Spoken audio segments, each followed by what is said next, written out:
wanted to mix it up a little bit. We've got the pre-race activities, we brought live animals with us.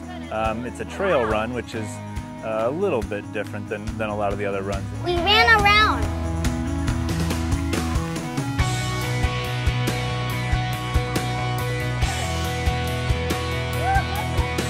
Then we've got the cockroach racing, which is pretty exciting. I have some wonderful prizes for the cockroach racing.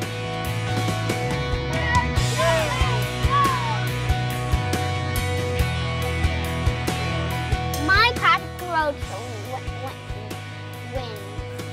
He won? Yeah, so I get a trophy. With budget constrictions, we needed to incorporate new ideas to generate additional revenue. And the 5K is such a popular thing, and we thought that this would be a perfect place to do that.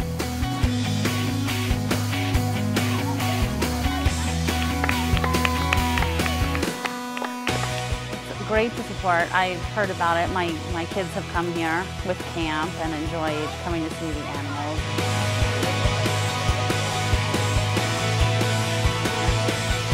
Something that's outside instead of being inside and playing video games.